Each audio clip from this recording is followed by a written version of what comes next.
Vastu Nirdesh. What is the subject matter of this Srimad Bhagavatam? The subject matter of this Bhagavatam is Param Satya, the Supreme Absolute Truth, who is Vasudeva, which means the all-pervading personality of Godhead, the Absolute Truth, who has also become the son of Vasudeva. Krishna is described in the Srimad Bhagavatam.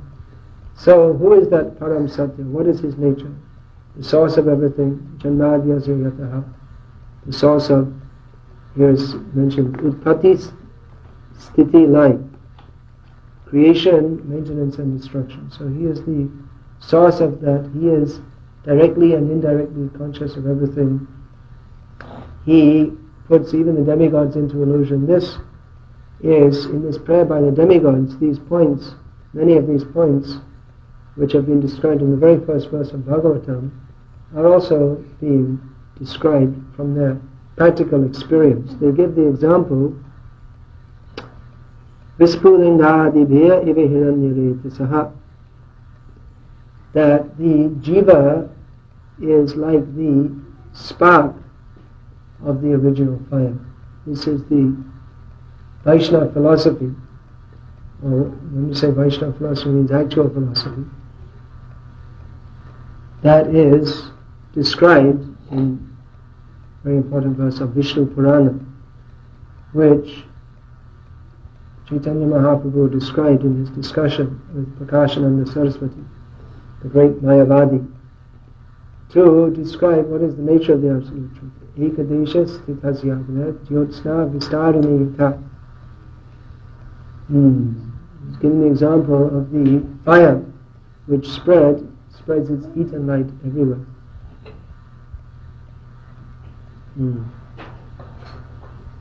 Ekadesha Parasya Brahmana Shaktis. In the same way, the energy of the Supreme Brahman, Tathedam Akhilam Jagat, in the same way the energy of the Supreme Brahman is spread throughout the cosmos. So this speaks of the fire and the sparks. The fire, the original fire, is spreading heat and light throughout the universe. Still, the heat and light they are the symptoms of the fire. They're inseparable from the fire. Still, the original fire has its position. And the other example given of the sparks, the spark of a fire is fire, same nature, but is not the full fire. The full fire has a different quantity of energy. So in the same way, the jiva is the nature of the fire, but not the full fire. Now, this is what we were saying, Vaishnava philosophy, sometimes this is considered. This is Vaishnava philosophy. I saw it in Bangalore, they had that book published by the Ramakrishna Mission. The different philosophies. Vaishnava, that means they gave Ramanuja's philosophy, Madhva's philosophy, Vallabhacharya's philosophy. I didn't look at Sankara actually, I just saw the cover. But must have Shankaracharya's philosophy. The main philosophies. So they say, well, if you want you can explain Shankaracharya's philosophy, if you want you can explain Madhva's philosophy, if you want you can explain Ramanuja's philosophy. Different ideas, different perceptions of the same absolute truth. So in one sense that may be true, that even the impersonal understanding, that is one perception of the absolute truth. But what is the complete perception and the correct perception that we have to see? Now there are some philosophers who say that, well, any way you take it, one perception is as good as another. This is incorrect, and we have to apply, it's just like we're talking about Nyaya and Tarka. We have to apply logic, and you put your logic against mine, and we'll see what is the actual position. That any perception is as good as any other. Then we have the story of the blind men with the elephant. None of the perception of none of them was complete, and their perception of any of them is not at all sufficient to understand the elephant. Another example I often give is that simply perception without education, without proper education, is useless. Just like Mike usually, Many times Girikas have the microphone. So I'm saying, let's take this microphone, we give this to resident of the jungle and give it to him. So he may take it, well, this I could maybe use for breaking nuts. Or if I'm cooking some stew, I could use it for stirring. It's also true. Or I could stick it in his belt and use it as an extra weapon to hit someone on the head with. So all these things, the microphone could be used for that, there's no doubt. But the proper purpose of the microphone, its specific usage, its function is the dharma. What is the microphone dharma? What is it supposed to do? What is its function within the cosmos? Is to amplify sound. And one who knows how to use that properly, one who knows how to relate with it properly, then he can use it in that function and get the benefit from it. So similarly, real philosophy means not simply my perception. Real philosophy means sambandha abhideya prayojan. What is the necessity, what is the use that we can get from the microphone? So someone may say the use of it is, it's very good for breaking peanuts. And that is true, it's also true, but it's not the actual use of the prayojan. So what is my relationship with that microphone, how I can use it, how it can benefit me, in practical, how to use it. So between any two objects, between any two entities, there may, actually then between different entities, there may not exist any relationship. Just like between an elephant and a microphone. An elephant has no need for a microphone, because one thing is, his voice is so loud anyway, he doesn't need it. And another thing is, within elephant society, his whole eating, sleeping, mating and defending, all that he can think of, he cannot go beyond that, is encompassed without any need for a microphone. And actually a human being doesn't need it either. But he may, as he is a sophisticated animal, he may add it to his paraphernalia for eating, sleeping, mating and defending. He finds some use for it to make, in his complicated manner of eating, sleeping, mating and defending, he may use a microphone. And a devotee of Krishna may also use a microphone for expanding the glories of Krishna, for speaking the philosophy of Krishna consciousness. So between any different entities, there is sambandha abhideya prayojan that is established. So when we're talking about the absolute truth also, we may perceive in a certain way, and we can even develop a whole philosophy. With the microphone, the Adivasi in the jungle who's using it to crack his nuts, he may find a very expert way to crack the nuts. If you hold it from this side, it's better, and you have to hold it with this wrist action. You go like this, and he breaks the nuts, boom, very expertly. Just cracks it open and the nuts fall out without being damaged. So he may develop some philosophy also based on a wrong perception. He may develop it, but it's incorrect. Incorrect, he may say, no, it's not incorrect because I break my nuts very nicely. But because it's misapplied, because he's understood wrongly in the first place, therefore it's all wrong. It's all misapplied, and the real benefit of the microphone cannot be had. So in the same way, in approaching the absolute truth, we may even develop very elaborate philosophies, more elaborate than the misuse of a microphone, because when we're just discussing the absolute truth, there are so many subjects to be taken into account, just like the demigods have given so many important, the different terms they have given. Any of these terms could be analyzed for days. Akhila Jagat Utpatti Sthita Lay, Nirmitta. He is the cause of the whole creation, maintenance, destruction. So practically the whole Srimad Bhagavatam starts on this point and describes this point. How the Supreme Lord, He is the creation, the source of creation, maintenance and destruction, but He's not simply like a potter, but He's both. Both kinds of causes are in Him, both the direct cause and the remote cause. He's also the resting place of the creation.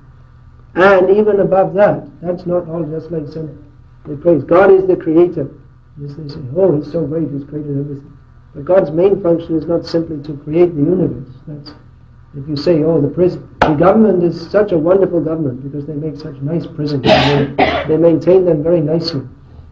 But the president of the country, his main business is not creating prisons and making ordinances for governing the prison. His real function is maintaining the whole state, seeing to the welfare of the state. And even beyond that, he has his own private family life, that's the most important thing of all to him. So in the same way, the Supreme Lord, his main function is not creator of the universe. That's a very minor function for him. He has his own world that he oversees. But even more than that, is within his own work, just like the president, within the state, he travels through the state and oversees everything. But his own home life, how he talks with his wife. So like that, there's the spiritual world, that is the real world of the Supreme Lord. And within that, there is Golok Vrindavan, where the Supreme Lord, gives up all formality and simply runs and dances with his devotees. So many points to be understood. If we understand it wrongly in the first place, then even we may develop a very complex philosophical system. But it's not correct. Therefore, this idea that you can take any philosophy and it's all the same, explain it this way, explain it that way, explain it another way, this way, that way, another way. But if the basic point is wrong, then you're going to find there are so many things which are wrong. Just like in Shankaracharya's philosophy, the whole basis is based on house on sun. The basic proposition that everything is of undifferentiated oneness. That in itself, even to say that means someone has to say and someone has to hear, someone has to think. There is the seer and the seen, and the vision. So they say all are one. The seer, the seen, and the act of seeing. It's all the same. Drishya, drishta, darshan, all the same. But how can it be? It cannot be. That one is seeing something else. Or if you say that everything is all one, then why are you preaching anything? Because it's already all one. Well, who are you trying to convince? Who are you trying to convince?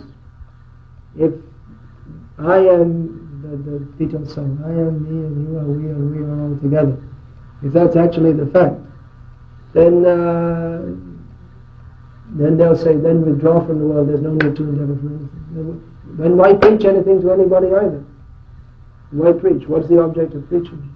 Who are you? Who or what are you trying to convince? Because we're already vyavaharik. But it's not vyavaharik. It's not practical. It's very impractical. I had this experience once on the street in Patna. I was walking on the street, some young students came and spoke to me. So I was speaking to them. The one man who was walking past, he stopped and he listened for a few minutes. Then he protested, because I was speaking something which he didn't like, which was that we are all servants of God. This was a side street. There are not many people on the street. Residential, like pigs running here and there. So many things. Pigs and chickens and so on. Not so many chickens, more pigs. So anyway, you say, no, you should not say we're all sons of God. We are all God. Everything is God. So then there's pig running here. So I asked him, well, do you say that the pig is also God? Yes. Would you be prepared to offer puja to this pig? Yes, certainly, why not? What about the stool of the pig? Would you pick that up, take that home, put on your altar and worship with ghee lamps and incense? Yes, why not? Everything is God. The stool of the pig is God. So this we see not realistic. That if you take the logical, if you extend by logic what are the propositions, then they'll take even the stool of the pig should be worshipped. So you become a laughing stock. Then you take it even further. And if all is one, then why are you going to eat rice and chapatis? Why don't you eat the stool of a pig? It's all the same. It's all Chaitanya Mahaprabhu. Easier to get also. So it doesn't cost any money. And full of vitamins, so many things. So the pigs are very healthy, very fat. Why not eat that? Or they'll say, no, we have to live vyavaharik. Practical. We have to be practical. Yes. So we are practical. We say that we are not supreme. This idea, we are all supreme, is a very nonsense idea. Very meaning of supreme is above all others. There's also, they say, they have some idea, they say, well actually, in the beginning there was only this philosophy, and then because people are less intelligent, they introduced bhakti in this way. Because people are less intelligent, they introduced that, and then, but for more intelligent people, not for more intelligent people, for the least intelligent people who are stuck in this tiny little universe being kicked by Maya, tiny little planet, some tiny little street running around in the jungle. This tiny little, if you look on the map even, you can't find it. And one street in one town, in one country, in one planet, and a little ball in the universe. This huge universe, and there are millions of universes. And someone is going around thinking, I am supreme. So insignificant. Because we are more intelligent. Because we are more intelligent, we can understand. And what is our intelligence? How much intelligence? When they're so proud of their intelligence. And how much intelligence do you have? You think, oh, our intelligence is cosmic intelligence. This is great illusion to think that I am supreme. Then, if you say all are supreme, that in itself is self-defeating. Because how can we all be supreme? Supreme means asamurdava. Greater than or equal to, there is nothing. That is meaning of supreme. There cannot be more than one supreme. Supreme means above all others. Top. Number one. So therefore the demigods, they're giving what is the actual position of God. That is described clearly. Those who are non-envious, they will take the Srimad Bhagavatam. That yes, here is actual information. Who is supreme? What does he do? How can you say? How can we understand God by our logic? We say, God, what is he doing? What does he look like? And we should know. If we want to worship God and love God, we should know what is he doing? What does he like to do? He's a person. Then, what is he doing? We say he's blue. He runs in the forest with his cowherd boyfriends, plays on the flute, dances with the gopis. You say, well, it doesn't sound like God to me. Well, that doesn't matter, because it sounds like God to God, and he's God. And he can do whatever he likes. He's not that God should fit my conception. Our God is a very moral God. He doesn't dance with gopis. We hear some people say. Our God, he's very moral. He's very right. So you cannot say that I think God should be like this. I think God is very cruel. Because they'll say, he's very cruel. Your idea, this Krishna God, he kills people, so very cruel. So even if you think he's cruel, of course you don't know. Because you can't understand, because you eat your mother. Most things Christians, so-called Christians say this. So, even if you say cruel, that you can't fight that. Even if your perception of it is cruel, due to your wrong perception, you can't fight that, because he is supreme. You can't protest that I think you're very cruel, and you'll also get your head cut off. And that's going on anyway. Anyway, God is killing everybody. Even if you say, oh, Krishna is very cruel, he killed so many people. Everyone is being killed by God, either in the form of old age, typhoid, malaria. Everyone is dying this way, that way, or the other. So that we should see how God, when Krishna kills, what is his killing? What is his kindness? Of course, there's a great science to understand. Anyway, there's so many important points here. So many. Divya Maya Vinodasya. Krishna takes pleasure in his spiritual energy. Sakala Jiva Nikayanam Anta Hridiyeshu Bahirapi. All these terms, that's a big subject. Big subject of religion. What is this one? Within all the hearts of the living entities, Bahirapi also, he's outside also. He's inside and outside. A big subject. Then, Bahirapi Cha Brahma, he is also impersonal Brahman. Pratyagatma, he is also the soul of every soul, or the super soul. And Swarupena, he is also situated in his own position. So, and also Pradhan Rupena, he is also the form of the cosmos. He is the ingredients of the cosmos are also him. He is everything directly, but still he has his own individual personality. So many important points are here, which would take many days to discuss. Actually, even many lifetimes, you can never finish discussing all these things. So that is the pleasure of the devotees, to discuss about Krishna. That Krishna says in Gita. Chitam adgata prana bodhiyanta parasparam katyantash chamam nityam tishyanti charayanti cham. The pleasure of the devotees is discussing about Krishna. How he is the cause of all causes, how he is, so many different points are being given here. How Krishna is the supreme friend of every living being, how Krishna is enjoying his own bliss by coming again as Chaitanya Mahaprabhu and spreading that chanting.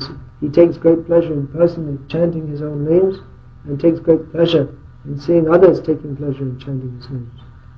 There's so much discussion is there. Just one major point has been discussed in a small way this morning. There's no end to this discussion. Therefore, Chaitanya Mahaprabhu, he requested his devotees. One time all devotees were expressing their appreciation for Chaitanya Mahaprabhu. So Chaitanya Mahaprabhu said, if you really appreciate me, if you really love me, then you please just do one little thing for me. I request you. He said that Jadi ama prati sneha thake shavakaha tabe Krishna beti tana gaibaya. If you actually like me, then if you have affection for me, then you please do this one thing. You simply discuss Krishna or nothing else.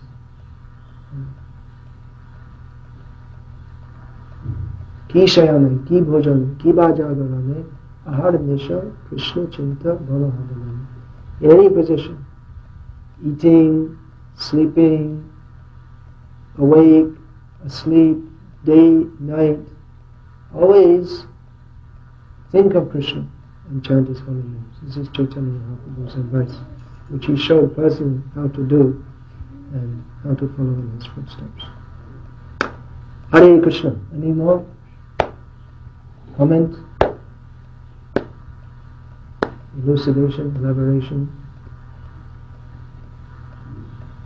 You were just mentioning that this subject matters are very high. Krishna itself are very high subject matters. So how do we actually just, unfortunately, conclude your speech by saying Chaitanya Mahaprabhu said that all of this said about Krishna. So I'm just inquiring from you, like when you said this is a very high subject matter, so discussing about Krishna in the public, like you said, this man who said everything is God. Now we have that type of people, and we also have innocent people who also think that they think Krishna is also God and everything, but their understanding may not be like the other man, but they also think everything is God. So, but if these are high subject matters, how do we explain to these people, and what is the best process to make them all understand this science and practice it? Best process is everyone should be engaged in Harinam Kirtan. Yes. And here also, Prabhupada used to explain in a very, very simple, straightforward manner. It's a very high subject, but it's a high subject that is not beyond the scope of people to understand, because it is their natural birthright. And those who are prepared to hear submissively from devotees who explain correctly, they can begin to understand that Krishna blesses those who hear submissively with the ability to begin to understand. So if they're prepared, yesterday Ganesh was saying, Jnane prayasam udapasya namanta eva. Those who are a little bit humble and they're in jnane prayas, if they're at least prepared to listen, that means that a little bit that's jnana prayas, they're not thinking I already know everything. So if they're prepared to listen to, that is ado shraddha, maybe a little bit of faith, maybe there's something here I could learn. A little bit of that attitude, they begin to hear, and if it's explained, Prabhupada would explain point by point, simply, straightforwardly, very high subject matter. But Prabhupada, you see, that was one of the many great gifts of Prabhupada, one of the greatest of his great gifts, that he was able to explain this complex Vedanta philosophy and take the essence and present that very simply. Just like someone said, everything is all one. And Prabhupada said, then why are you wearing a shirt? Why don't you wear a ball of cotton? It's all the same. So by these simple examples, he was able to... It's sort of like the Kumbh Mela.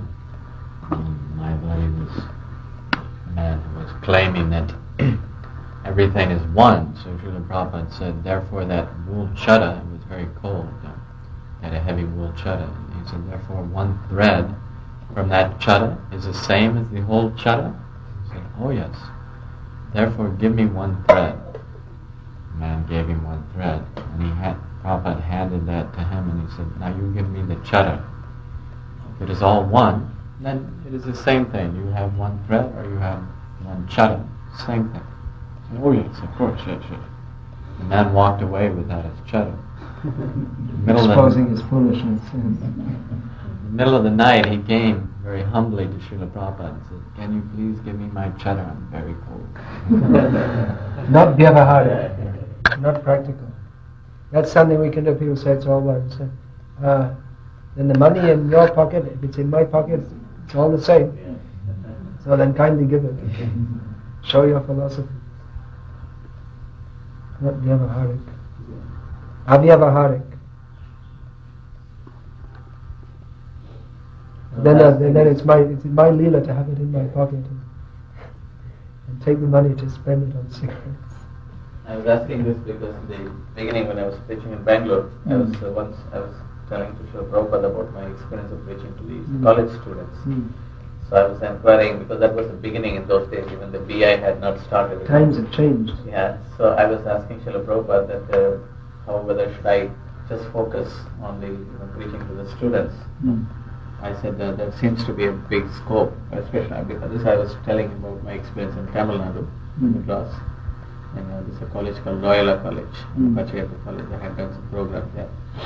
And Prabhupada told me actually it's nice to do this preaching. But he said because Prabhupada also had some experience of preaching in Madras, he had come one or two programs already. So he was saying, since that place is already inflicted by so many different type of philosophy, and particularly that time it was being governed by the atheistic, supposedly atheistic. So Prabhupada told me the best thing is, when we talk of philosophy, is that unless they are pious, unless until they are pious, they will become more envious. So the best is, Prabhupada said, you devise a program somehow that we do a lot of Harinam Sankirtan. So by this Harinam Sankirtan, they will get some piety. And then talk philosophy. So that's the best way. I don't know whether... Well, I beg to submit that times have changed, and by the influence of this movement and so many books going out, I was also going to college students in India starting from, 18 years ago, and it's a lot different. At that time, going to college, it was tough. They'd pull our shikas, call us names, laugh at us. Now when we go to colleges, they're very respectful, and they're ready to listen to us. Times have changed. And another thing I found, that those days you try to speak philosophy, you just get an avalanche of protests. What is the cause of the change? I think it's Prabhupada's movement and Prabhupada's books have gone out. And people have seen that they respect. That time they were not respecting our devotees. Now they respect. You see, these people have stayed. The movement is built up. It's all over the world. It's not just a fly-by-night thing. People all over the world are taking this very seriously. People know our principles are very serious, are dedicated. This movement's got something, so it's very much respected. Another thing that's happened is that generation was so atheistic Now, for so many years, the culture and in every home there was some spiritual teaching. But this generation, mostly they didn't teach their kids. So the kids that are coming up now, they have some piety, but they don't know anything. Many of them say that we don't know anything. And actually it's a fact, they don't know anything. Really, they don't know anything about any spiritual philosophy. They want to learn, and there's no one to... And they may go to this person, that person, but when they get Prabhupada's books, or they meet our devotees, they think, wow, and they appreciate there's some substance. So really, times have changed for the better in India, there's no doubt. Those early years were very tough in preaching. And now it's so overwhelmingly good, there's so much scope. The point that I was trying to make in the question was, so this subject matter that we've been discussing, like now, I mean,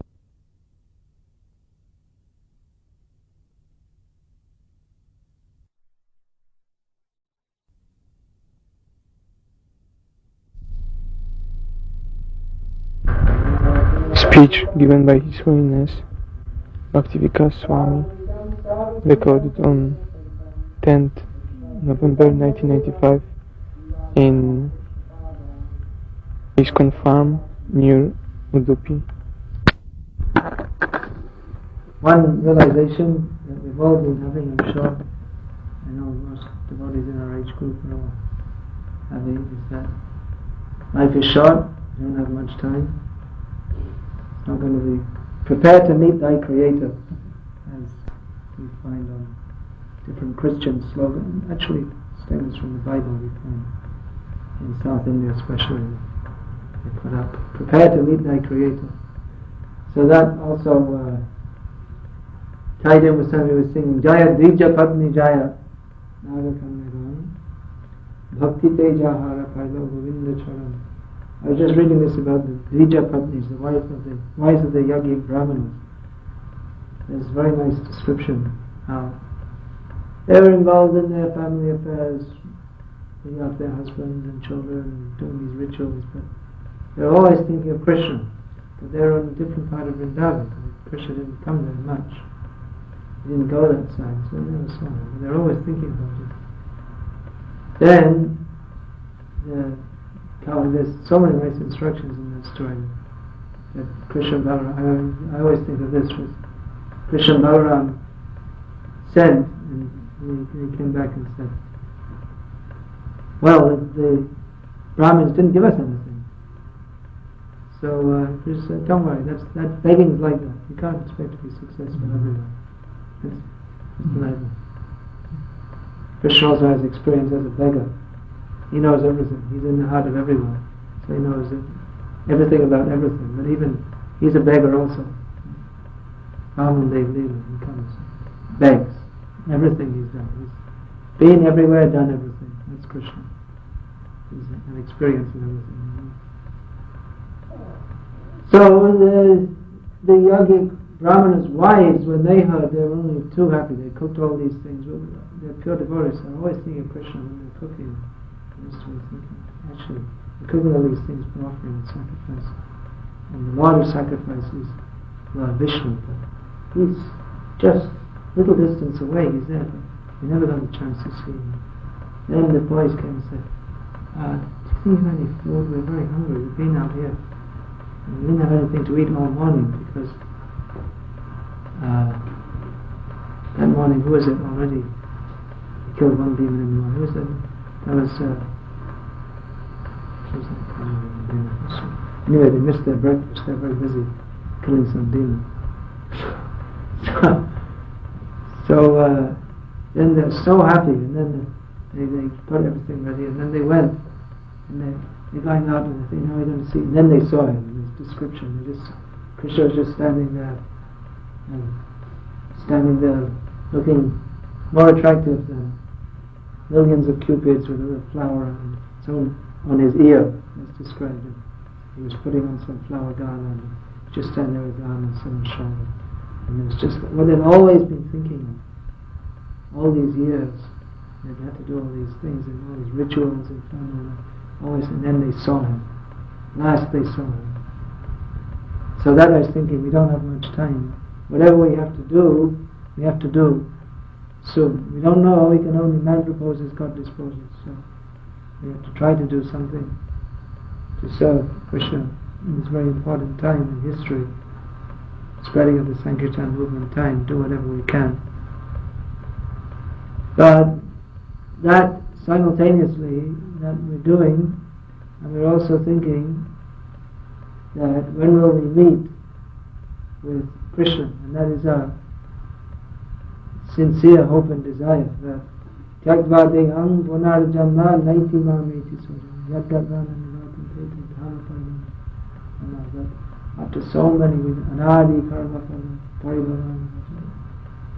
parivari nadaki, after so many lifetimes just uselessly, sometimes a frog,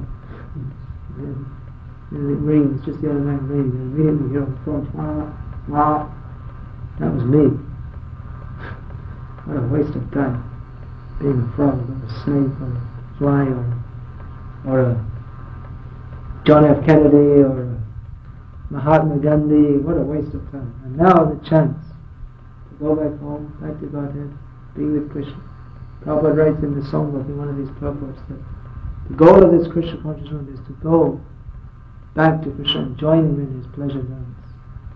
And he says so many things. If you look, see what Prabhupada wrote, the goal of this movement is to inform the foolish leaders of this world that there is a soul in the body, and that the whole mistake of human civilization is because we don't recognize the soul. So many things Prabhupada writes. The goal of this Krishna conscious movement is to fulfill the instructions of its divine grace, Bhaktisiddhanta Saraswati Goswami. So many things he writes. What is the goal? One of the things he writes is to join with the Supreme Lord in his pleasure dance. So that sometimes we're a little afraid to talk about these things because sometimes it's taken out of context, and some people they want pleasure dance now without any work now, samadhi later. So sometimes we think, well, only work hard. But of course Prabhupada he showed us that it's not simply working machine-like, but Namana Smarayudyata, think of Krishna and fight. Yeah. Prabhupada was a personification of working hard and thinking of Krishna. So that we have to cultivate also think of Krishna. Prabhupada's so busy traveling here and there all over the world that sometimes they just sit down and listen to Krishna, to what he would read. They sit and listen. So that also, that our goal of life, that when we leave this body, Prabhupada, you know that famous lecture from says, just like going to sleep. And for a devotee, when he dies, it's just like going to sleep. And when you wake up, you're there in the spiritual world with Krishna. So it's all there. Everything is here. Everything we need to go back home, back to Godhead. We've got Prabhupada's books, constant source of knowledge, inspiration, guidance, everything we need. The holy names, non-different from Krishna. Srimad Bhagavatam, non-different from Krishna. We have that spiritual master who is so kind to us, and others who wouldn't even dream of coming anywhere near us. And that, all right, the whole world's going to become Krishna conscious. Chaitanya Mahaprabhu said, but we're here in India, we're very pure, and they're there, let them stay there. They'll stay here in Chennai. Krishna Prabhupada went to the gutter. Just like you say, the scavengers in India, they go take out the garbage, see if there's anything valuable. Some old bottles and plastic bags. Prabhupada did that for us when we were in the garbage, picked us out of the garbage. So we have everything Prabhupada is to go back home. Let us take advantage of that.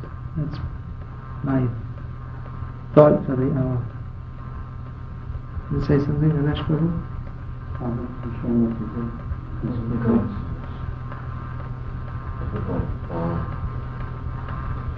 There's so many things to say, so much, so rich, so many things to do in Krishna consciousness. Just that I was giving class the last few days on that first verse of Bhagavatam. I'm just going through Prabhupada, giving one or two lines to read from the purport, and then there's just so much. You could, even if you wanted to, I think you could just give class on the first sloka of Bhagavatam for a year or so. You just take the purport and go through. Just Prabhupada put so much in one or two lines. Just amazing. Oh, so much philosophy, so much depth. He just presses it.